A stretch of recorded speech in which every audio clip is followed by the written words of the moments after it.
Magandang umaga sa'yo, Jan. Magandang umaga sa'yo, Kim. Ngayon ang pag-uusapan natin ay about sa pagta-travel. Ikaw ba, Jaynan, nakapag-experience ka na ba sa pagta-travel? Sa ngayon wala pa kasi meron pa akong pinag-iipunan at wala pa rin sa time ko. Ikaw ba? Oo, nakapag-experience na ako sa pagta-travel at saka hobby ko rin kasi yan. Pero mas exciting yung pag-uusapan natin ngayon dahil makakasama natin yung 4 na taong may experience na sa pagta-travel.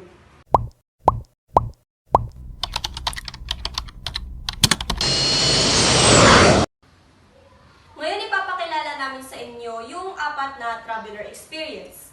Nandito nga pala sila Mina, Harvey, Reden, at Jeff. Magandang umaga sa inyong lahat. Anong masasabi niyo ngayon sa pag-uusapan natin? Nai-excite ba kayo? Yes. Siyempre naman. Paano na-excite? Paano kayo na-excite?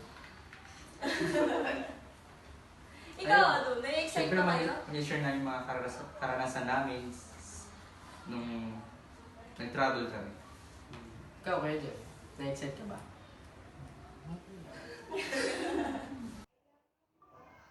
Meron kami rito mga ilang katanungan. Yung una is, how many country or places did you visit? Madami. Paano marami? Paano marami? Kasi yung family ko kasi is mayaman sila. Ay, sana all mayaman. Paldo sila, paldo. Kaya medyo madami na rin kaming mga na-travel na bansa. Ano yun? Ano ba yun? Japan, Korea, France, USA, Italy, tapos dito sa Pilipinas. Halos lahat na. Lahat na? Lahat?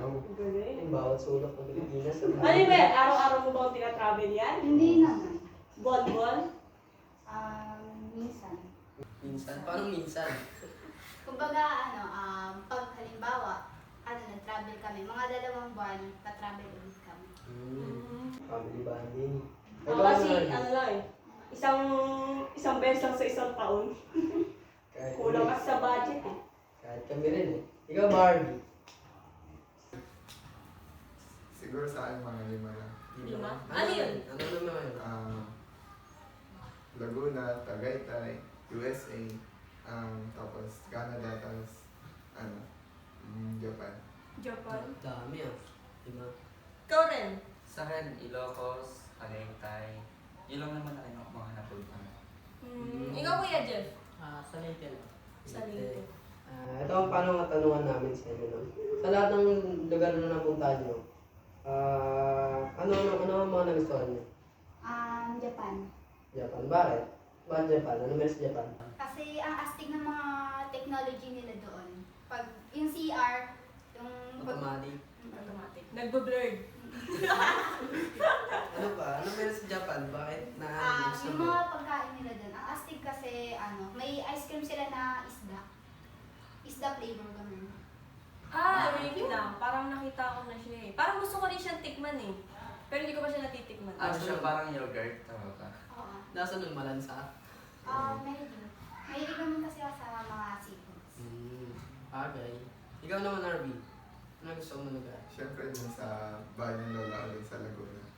Para family bonding na rin. Para masaya, relax yun. Okay. Ikaw rin? Tagaytay, yung doon, yung fresh yung hangin pag Bangladesh, ganyan. Minsan yan ko pag nindun. Malamig din na. Ganda doon. Siyempre. Ganda doon Sobrang lamig. Oo, Ganda talagang rin pag- magdala ng jacket. And then sa Ilocos, sa may dumban ng, sa may, Sama yan. Sa may vegan, doon kami kumain ng empanada. So, nasarapan ako doon. Anong flavor ng empanada yan? Ano siya, may gulay siya sa loob, tapos may egg, tapos may wrapper siya. Akala ko daga. Sa Siopaw ba yun? Ano yun? Siopaw ba yun? Ikaw, Kuya, ito nga, isa lang yung place na napuntahan nyo. Ano nga ulit yun? Leyte. Leyte. Ano maganda naman kung mayroon sa Leyte? Ba't mo nagustuhan doon? Pumunta lang kami doon dahil para bisitahin yung lola. Lola. Okay, sige. Proceed tayo. Next question, no? Sa pangatlong tanong ha, anong pinakamasarap na food na nakain nyo sa pagta-travel nyo? Yung pudding sa Japan. Pudding. Ano ba meron sa pudding doon? ayun ba yung parang binubuksan sa ilalim para maano? Ayun, galing Ah, din nun oo. eh. Ang tatalino talaga eh, no? Oh, gusto Gusto ko ko rin. ng mga ano nila dun, mga pagkain. Parang ano, advance. Ikaw naman, RV. Siya dun sa, syempre yung bola dun sa Tagaytay. Bakit?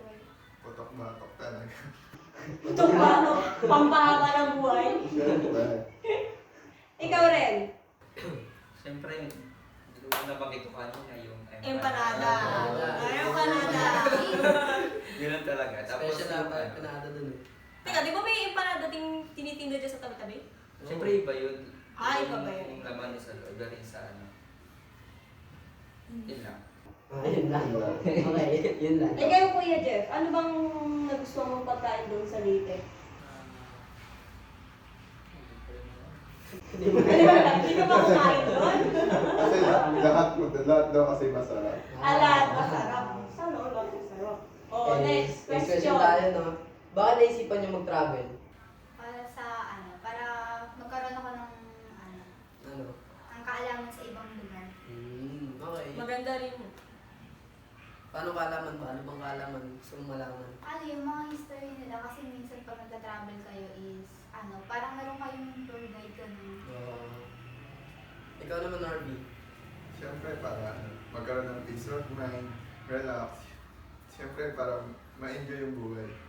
Peace of mind. Okay. Ikaw rin. Ikaw rin. Ano yung Ano? Bakit niyo naisipan mag-travel? Hindi, Siyempre hindi na para, nakikinig si Ren eh. Umay, tawa eh. siyempre para magkaroon ng summer vacation ng family and then para malaman din yung mga pagkakaiba ng mga sounds ng ano ng language natin sa ibang ano destination ng bansa natin no sa ano sa Ilonggo ganun. Sounds. Ay, ikaw naman. Kaya Jeff. Bakit mo naisipang mag-travel?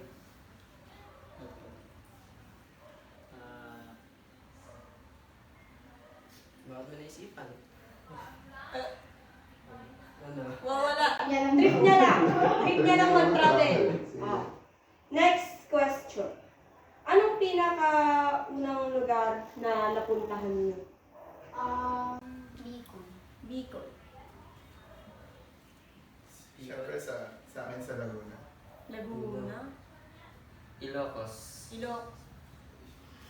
Siyempre. Ano nga ulit yan? Leyte. Ah, Leyte. Okay. next Leyte, question. probinsya ba yung Leyte? Ay, abang si. Provincial. Ano ba na, ano muna lahat ng ano? Boy, natatandaan ko ba lahat yun? Siyempre. Okay, next question. Okay, next question tayo na. May worst ba kayong lugar na napuntahan? Japan. Bakit? Kasi ang weird ng mga tao dun. Sobrang weird talaga. Kahit sabihin natin kasing magalang sila, meron pa rin kasi talaga silang ugaling tinatago. Kahit saan naman siguro, kahit saan magpunta, di mo mawala yung mga ganun. Go Barbie. So far wala pa naman. Wala pa naman. Wala pa. Wala pa. Pero kung halimbawa sakaling maka-encounter ka ng ano, anong mafe-feel mo? Siyempre awkward ako na. Sa bagay. Ren, ikaw? Sa ano, sa Tagaytay. Tagaytay. Bakit? Bakit? Kasi yung pag-uwi namin, syempre, delikado na gabi na yun, mga 12 ata, kami nakauwi. So, yung pinunta namin, masukal siya. Syempre, kasama yung pamilya ko. Syempre, medyan din yung pangalan na darating sa amin. So, yun. Yun lang. Worst na napuntahan mong lugar? Wala. Wala. Kasi lately lang napuntahan niya, wala. Okay. Next question. Ano ang mga advantage at disadvantage na sa pagta-travel mo? Ikaw yung mga kanina pa sagot ko sagot eh. Kumbaga ano, ayun, advantage and disadvantage. Oo. Ano yung mga disadvantage at advantages? Mainit. Mainit. Disadvantages yun, no? Oo, Ano naman ang advantages? Makakapunta ka sa may iba't ibang lugar. Makakasama sa mga pamilya. Tsaka makakapag-enjoy ka. Mga memorable experience. Ikaw rin. Syempre, ganun din. Makapag-enjoy, tapos makapag-relax ka during summer vacation, makasama mo yung pamilya mo, kasi may free time ka nga. Siyempre, kailangan din natin tapos secure kung tama ba yung location na pupuntahan natin. Baka mamaya, hindi pala. Maligaw kayo. Yun din. Kailangan may guide din tayo. Kasama natin mga parents natin para di tayo maligaw kung saan saan. Yun lang. Harvey, Siyempre yung advantage naman yun, para i-enjoy mo yung buhay mo, tapos mag-relax ka, tapos bonding na rin sa pamilya mo, kaibigan, gano'n. Yung advantage naman is, magkakaroon ka ng bagong kakilala. Tapos yung disadvantage naman is, mahirap mag-commute. Ba, nung pagka-travel mo, may nakilala bang bagay? Sino? Sino nakilala mo? Secret. Ano yun, nag-usap kayo hanggang ngayon? ginos? Ginos ka? Uy, pwede na makulong yan yung pang-ghost. Uy, pwede na daw makulong yung pang-ghost, diba? Pwede na ba? Okay na. Sa last question may masasabi ba kayo sa mga experience nyo about sa pagta-travel? Or may masasabi ba kayo sa mga manonood para pangaralan sila? Kung magta-travel nga sila, dapat na meron silang plan B kasi hindi naman sa lahat ng oras is mag-work yung unang plan. Kaya ayun. Gaya nga ng sinabi niyo na kailangan talaga may plano, tapos siyempre dapat marami kang extra money para makabili ka ng gusto mo man, pampasalubong. And then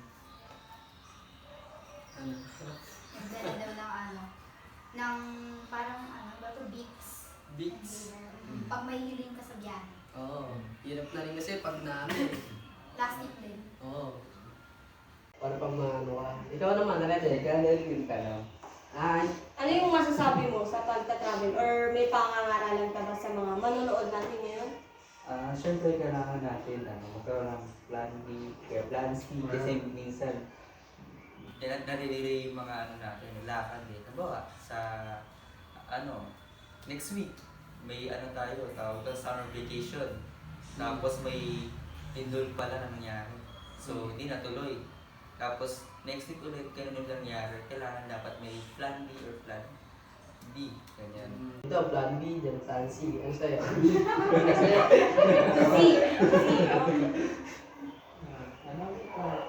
Ano ba masasabi mo sa pagta-travel? Or sa mga manonood natin? Plano. Okay. Ako may masasabi din ako dyan Dapat talaga, matuto talaga tayo magtipid no? Bumili lang talaga ng mga dapat kailangan na. Huwag tayo masyadong magastos. Kasi lagi talaga nasa yung pagsisave. Saka yun nga, hindi laging gumagana ang plan A. Lagi talagang dapat may plan B. Tsaka dapat maalam ka talaga sa mga daan. Kasi uso mga maliligaw, di ba? Siyempre, ibang lugar yun, hindi mo kabisado yun. Yung ano dyan yung buy what you need, don't buy what you want ba yan? Parang ganun. So, yun ang lalamang mga aming katanungan. At saka maraming salamat sa inyo, nag-enjoy kami na nakausap kayo. At saka ang saya talaga na na to, no? Na nakausap namin kayo at na nagpasama kayo sa video na to. Maraming salamat sa inyo at yun lang. Ay, teka, waling tanong pala. Nag-enjoy ba kayo dito? Oo nga, no? Nag-enjoy ba kayo? Paano enjoy? Ba't hindi ko alam ba? Paano enjoy? Puro si Reden, puro Puro ano, empanada? Puro empanada. Favorite niya kasi yung empanada no? So yan, nag-enjoy kayo Pag in-invite ulit namin kayo dito. Sa susunod na kayo. Oo nga no? Hirap nun. Ay, maraming salamat sa inyo hanggang dito na lang yung video na. Thank you. Hopefully na sana meron kayong napangalan or na magandang napanood dito ngayon. Maraming salamat. Bye-bye. bye-bye.